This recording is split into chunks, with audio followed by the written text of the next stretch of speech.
नमस्कार दोस्तों, मैं जीतू तिवारी आपका स्वागत करता हूं आपके अपने चैनल बुंदेली भोकाल पर। आज हम बात करेंगे उन नेताओं की जिन्होंने कांग्रेस से अलग होकर अपनी किस्मत चमकाई है और सीएम पद तक पहुंचने में सफल हुए हैं।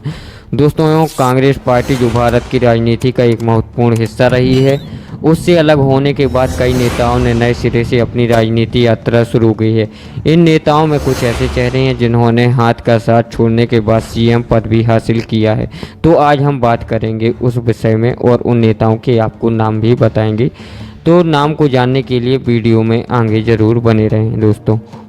इसके दो राज्य जैसे जम्मू कश्मीर और हरियाणा में विधानसभा चुनाव चल रहे हैं। वहीं झारखंड में इस साल के अंत में असेंबली इलेक्शन होने हैं।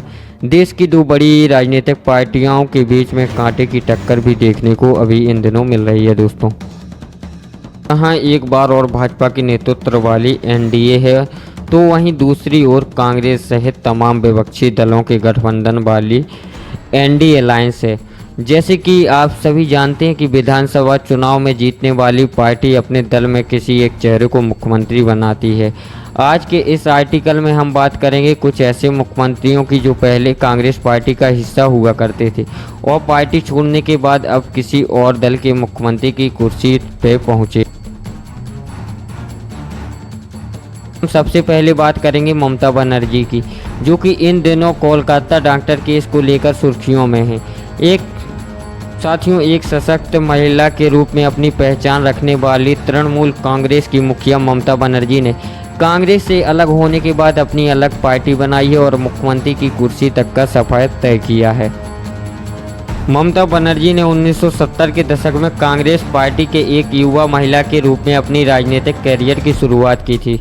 1975 में उन्होंने समाजवादी पार्टी और राजनेता जयप्रकाश नारायण के खिलाफ विरोध प्रदर्शन करते हुए उनकी कार पर नेतृत्व किया था, जिससे वो चर्चाओं में आ गई थी। और 1997 में वह पश्चिम बंगाल प्रदेश कांग्रेस कमेटी के तत्कालीन अध्यक्ष सौमेंद्र नाथ मित्रा के साथ राजनीतिक विचारों में मतभेद के कारण बनर्जी ने पश्चिम बंगाल में कांग्रेस पार्टी छोड़ दी और मुकुल राय के साथ मिलकर ऑल इंडिया तृणमूल कांग्रेस की स्थापना की। यह जल्दी ही राज्य में लंबे समय से चल रहे कम्युनिटी सरकार के खिलाफ मुख्य विपक्षी पार्टी बन गई। 2011 में ऑल इंडिया तृणमूल कांग्रेस ने एससीआई और आईएनसी के साथ मिलकर पश्चिम बंगाल विधानसभा चुनाव जीता, जिसमें उन्होंने मौजूदा वामपंथी गठबंधन को हराकर 227 सीटें हासिल की। टीएमसी ने 184 सीटें जीती, वहीं आईएनसी ने 42 सीटें जीती और एसयूसीआई ने 1 सीट हासिल की। यह दुनिया की सबसे लंबे समय तक शासन करने वाली लोकतांत्रिक रूप से चुनी गई कम्युनिटी पार्टी का अंत था दोस्तों। हेमंत बिस्वा और शर्मा पहली बार 2001 में कांग्रेस की टिकट पर जलकुमारी से आसाम विधानसभा के लिए चुने गए थे, जब उन्होंने आसाम गण परिषद के नेता बग्गू कुमार एवं फुकुन को हराया था। उन्हें 2006 में फिर से चुना गया और 2011 में लगातार तीसरी बार 78,000 वोटों के अंतर से जीत हासिल की। शर्मा ने 2002 में 2014 तक कृषि योजना को विकास, वित्त, स्वास्थ्य, शिक्षा और असम समझौता कार्यनिवास जैसे महत्वपूर्ण विभागों, राज्य और कैबिनेट मंत्री के रूप में कार्य किया। पूर्व मुख्यमंत्री तरुण गोगोई के साथ राजनीतिक मतभेदों के बाद शर्मा ने 21 जुलाई 2014 को सभी पदों से इस्तीफा दे दिया। वह जलकुमारी निर्वाचन क्षेत्र के विधायक थे जब तक कि उन्होंने 15 सितंबर 2015 को विधानसभा से इस्तीफा नहीं दे दिया। उन्होंने 23 अगस्त 2015 को नई दिल्ली में अमित शाह के निवास पर भारतीय जनता पार्टी ज्वाइन की।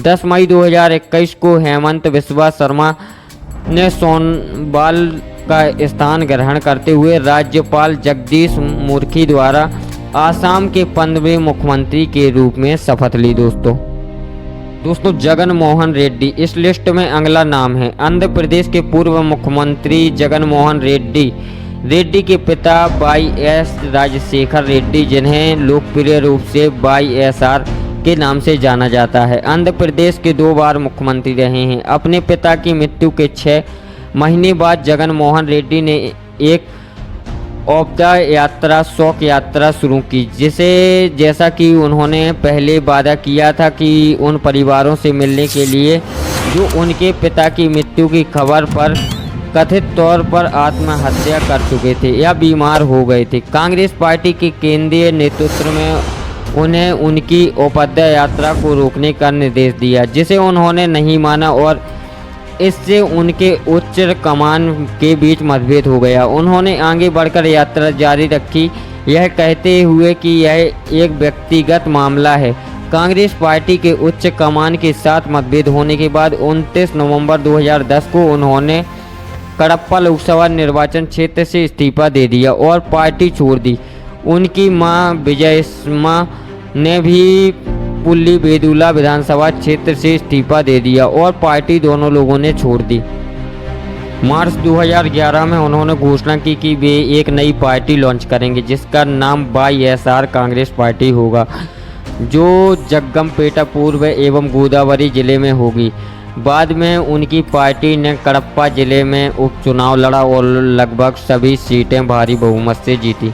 अप्रैल और मई 2019 में आयोजित राष्ट्रीय और राज्य चुनावों में वाईएसआर कांग्रेस पार्टी ने चुनावों में भारी जीत हासिल की और आंध्र प्रदेश में कुल 175 विधानसभा सीटों में से 151 और 25 लोकसभा सीटों में से 22 लोकसभा सीटें जीती।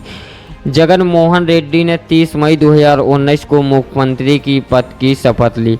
उड़ीसा के तीसरे मुख्यमंत्री बीजू पटनायक का नाम भी इस लिस्ट में शामिल है।